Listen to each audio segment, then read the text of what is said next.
حضرت انس بن مالک رضی اللہ تعالیٰ عنہ فرماتے ہیں من ترک الکذب وهو باطل بنی له فی ربض الجنہ، اللہ اکبر، ومن ترک المراء وهو محق بنی له فی وسطها۔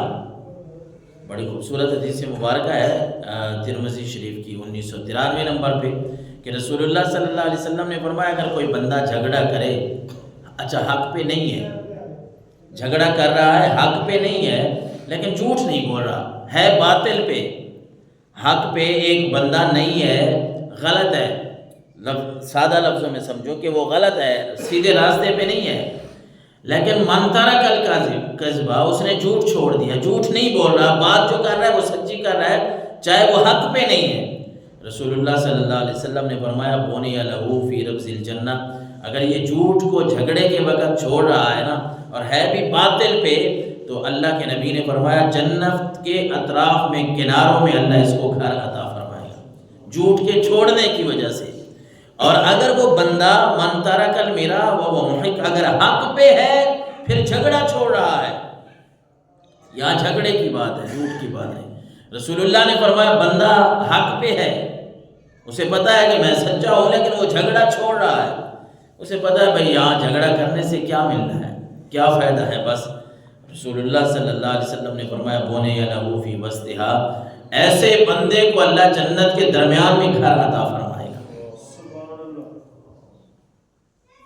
ایسے بندے کو اللہ جو جھگڑا چھوڑ رہا ہے اللہ رسول کی رضا کے لیے ہے، حق پہ محق بنی لہ فی وسطها، اللہ اس کو جنت کے درمیان میں گھر نصیب فرمائے گا۔ اور اس سے بھی اگلی بات ہے ومن حسن خلقہ بنی لہ فی اعلاها، او کما قال صلی اللہ علیہ وسلم، رسول اللہ صلی اللہ علیہ وسلم نے فرمایا یہ چیزیں گنوا کے نا کہ اگر بندہ باطل پہ ہے، حق پہ نہیں ہے لیکن جھوٹ کو چھوڑ رہا ہے، حضور نے فرمایا اللہ اس کو جنت کے اطراف میں گھر نصیب فرمائے گا۔ اور اگر کوئی بندہ رسول اللہ اور اس کے رسول کی رضا کے لیے جھگڑا ہی چھوڑ دیتا ہے، چھوڑ دے یار، یہ کیسے بندے کے ساتھ، اس کے ساتھ کیا کرنا ہے جھگڑا کر کے، یہ تو ویسے ہی اس طرح کا آدمی ہے، بندہ یہ کر کے چھوڑ دیتا ہے، رسول اللہ نے فرمایا بنی لہ فی وسطها، اللہ اس کے لیے جنت کے درمیان میں گھر تیار فرمائے گا۔ اور اس سے بھی بڑی بات رسول اللہ نے فرمائی اس حدیث مبارکہ میں، آپ نے فرمایا جو بندہ اپنے اخلاق کو اچھا بنا لیتا ہے اللہ جنت کے اوپر والے درجے میں اس کا گھر بنوا دے گا، جو بندہ اپنے اخلاق اچھے کر لے، کیونکہ دار و مدار تو اخلاق کے اوپر ہے نا، انسان کی زبان اچھی ہونی چاہیے، اخلاق اچھا ہونا چاہیے۔ اور رسول اللہ صلی اللہ علیہ وسلم نے فرائض کی بات کی، نماز، روزے کی، حج، زکوٰۃ کی، ایک صحابی نے سوال کیا تھا کہ اللہ کے رسول میں کس کس بات پہ عمل کروں تو پھر جنت جا سکتا ہوں، حدیث کا خلاصہ ہے آپ نے فرائض واجبات گنوائے اور پھر اس کے بعد اپنی زبان کو پکڑ کے فرمایا اس کا خیال رکھ، اس کا خیال رکھ کہ اس کے ساتھ اپنی زبان اچھی کر لے، اگر اخلاق تیرے اچھے ہوں گے تو اللہ تیرے فرائض اور واجبات کو قبول کر کے تجھے جنت میں داخلہ نصیب فرما دے گا۔ تو جھوٹ، اس میں ایک تو جھوٹ کی بات تھی، اور جس طرح حضرت انس بن مالک رضی اللہ تعالیٰ عنہ فرماتے ہیں فی الکبائر، کبیرہ گناہوں کے بارے میں، حضرت انس بن مالک فرماتے ہیں رسول اللہ صلی اللہ علیہ وسلم نے کبیرہ گناہ گنوائے،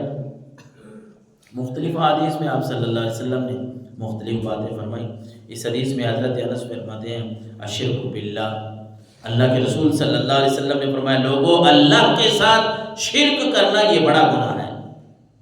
بڑا گناہ ہے، ان الشرک لظلم عظیم، شرک کبھی معاف نہیں ہوتا۔ اور دوسرا فرمایا وحقوق الوالدین، والدین کی نافرمانی کرنا یہ بھی بڑا گناہ ہے، والدین کی فرما برداری کرنے سے انسان کو بہت کچھ ملتا ہے، اور نافرمانی کرنے سے بندہ بہت کچھ کھو بیٹھتا ہے اس دنیا میں ہی، بلکہ والدین کا جو نافرمان ہوتا ہے اللہ اس کو دنیا میں ہی ذلیل کر دیتا ہے۔ یہ بات آپ نے دیکھی ہوگی، نہیں دیکھی تو خیال رکھ لیں اپنے آس پاس، اپنے ذہن میں، اپنے بھائیوں میں، اپنی ظاہر ہماری فیملی ہوتی ہے، ہر بندہ جانتا ہے اپنے تعلقات، اب ہم تو نہیں کسی کا نام لیتے، نہ لینا ہے، ویسے کہہ رہا ہوں بندہ اپنے گھروں میں جا کے نا، جو بندہ اللہ کے رسول صلی اللہ علیہ وسلم کے فرمان کے مطابق اپنے والدین کا نافرمان ہوگا نا، یاد رکھیے گا اللہ اس کو دنیا میں بھی ذلیل کر دے گا۔ اور اس حدیث رسول میں رسول اللہ صلی اللہ علیہ وسلم نے فرمایا کہ بڑا گناہ ہے شرک کرنا۔ پھر دوسرے نمبر پہ آپ صلی اللہ علیہ وسلم نے فرمایا حقوق الوالدین، والدین کی نافرمانی کرنا۔ تیسرے نمبر پہ فرمایا قتل النفس، کسی کو قتل کرنا، کسی کو قتل کرنا یہ بھی کبیرہ گناہ ہے، بڑا گناہ ہے۔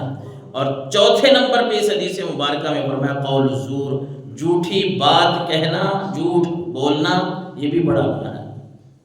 ہم تو سمجھتے ہیں ہمارے معاشرے میں چھوٹی چھوٹی باتوں پہ ہم جھوٹ کو لے کے بیٹھے، سمجھتے ہیں جھوٹ نہیں بولیں گے تو چیز نہیں بکے گی، جھوٹ نہیں بولیں گے تو بچ نہیں سکیں گے۔ رسول اللہ صلی اللہ علیہ وسلم نے فرمایا یہ کبیرہ گناہوں میں سے، عن الکبائر میں اللہ کے نبی نے اس کو شمار کیا۔ قرآن کیا کہتا ہے؟ یا ایھا، سورہ احزاب کی آیت ہے 70-71، یا ایھا الذین آمنوا اتقوا اللہ وقولوا قولا سدیدا، اے ایمان والو اللہ سے ڈرو،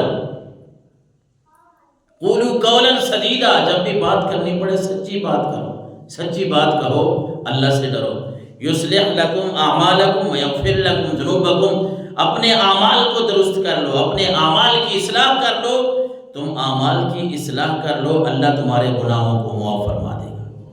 اور فرمایا وَمَن يُطِعِ اللَّهَ وَرَسُولَهُ فَقَدْ فَازَ فَوْزًا عَظِيمًا، جس نے اللہ کی اطاعت کر لی، رسول کی اطاعت کر لی، اللہ اس کو کامیابیاں ہی کامیابیاں عطا فرمائے گا۔ حضرت